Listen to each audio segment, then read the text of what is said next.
Gotta bend down in here. This thing's short. You filming? Yeah. Hey everyone, my name's Kevin. Today we're doing a trimming brisket video. I hope you can hear me over the fan here. We're going to put it on the pellet grill, and we've already started up. Truth be told, I already got the brisket on here. But we've filmed ourselves trimming this thing and seasoning it, and we're going to show you how we do that. We've done hundreds of briskets over the years for ourselves and for others, and we just want to share what we do with you. So hope you can get some value from this video, and good stuff. All right. Hey everyone, welcome back. My name's Kevin. Today, my wife is behind the camera, and we are going to be showing you how to trim up a brisket and season your brisket before you go and put it on the smoker. It's really a simple game, but we're gonna start. So, boom. This is a fairly big brisket. I believe it's roughly around 19 pounds, but we're gonna give it a trim. So, a boning knife, and we're gonna start with the top here. I don't take that much off, but to begin, we're just gonna take that down a bit. We're just simply going to slice some of this away. And I've got my bucket for that.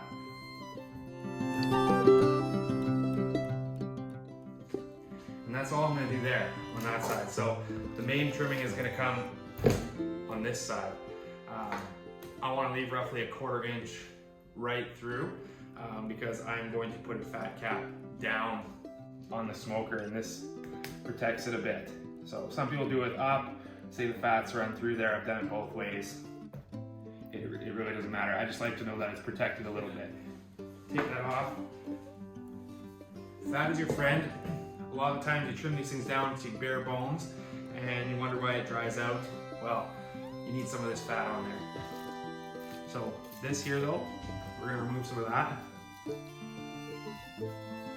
as it is quite thick. We're just gonna take it down until we get to that 1/4 inch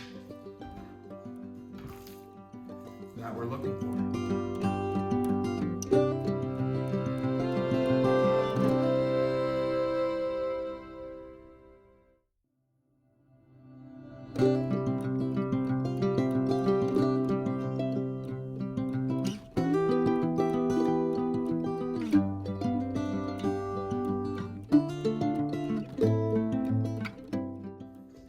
See the actual meat, you've gone too far. Pull back the knife and just kind of stop that cut. So you can kind of see you got a 1/4 inch there.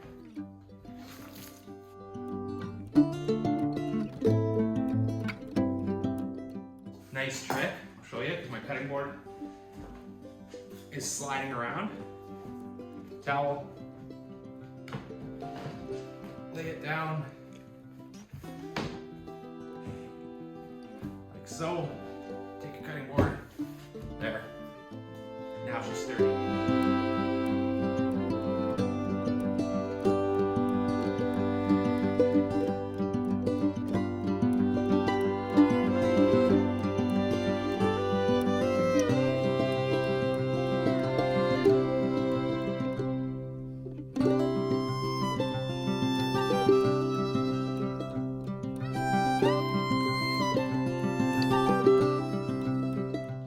I'm happy with this, so I'm just gonna flush it up a bit here. Got some jagged edges, round it out. Make it look prettier. So this is pepper in here right now. About 3/4 full of pepper. We got kosher salt, and so this will be about a 3-to-1 ratio. I'm just gonna top it up with the salt. All right, you're just gonna give that a shake. Mix it all around. And you're just going to do this. Be liberal with it.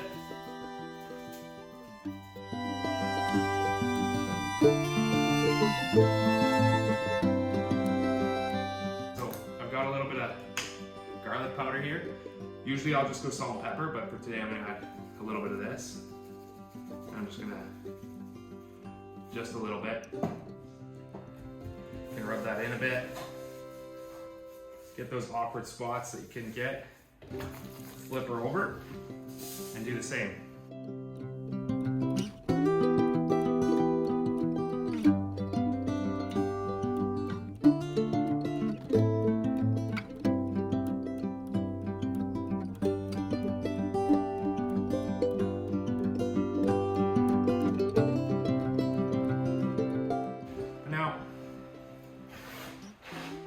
this in a hotel pan and I'll let it sit in the fridge, sometimes overnight. But you can go straight onto the grill like this too. That is fine. Anyway, this is done and is ready to go on the grill. So we're gonna throw this on, fat cap down, 225 degrees Fahrenheit, and we're just gonna watch temps. Don't listen to things that tell you times. Times are false. So around 160 degrees internal, basically throughout. We're gonna wrap this in peach paper, not aluminum foil. Aluminum foil is fine, but it can wreck your bark that you are, and you should have a set bark by 160 degrees, roughly in there, 165. So once you get that, remove it, wrap it in the peach paper, and then throw it back on the grill for the remaining time. And I pull mine at 201 degrees Fahrenheit, and then I'll throw it into my Cambro box for a couple hours, wrapped in beach towels until I'm ready to slice it. So it'll sit in there for a couple hours. We'll remove it, let it sit on the countertop for another 30 minutes. To cool off, because it's still piping hot when you pull it out of the Cambro, or if you have a cooler, throw it in that, and then we'll slice it. So that is how you trim a brisket. Fat is your friend. You don't need all that. You want to take some down, but it's important to leave a 1/4 inch on there. It's pretty much essential. And then yeah, you think this might be a lot of salt and pepper, but it's really not. This is what your bark comes from, and it just it's a big piece of meat, so it needs it. So yeah, if you have any questions or comments, feel free to message us down below. And thanks for watching. Have a great day.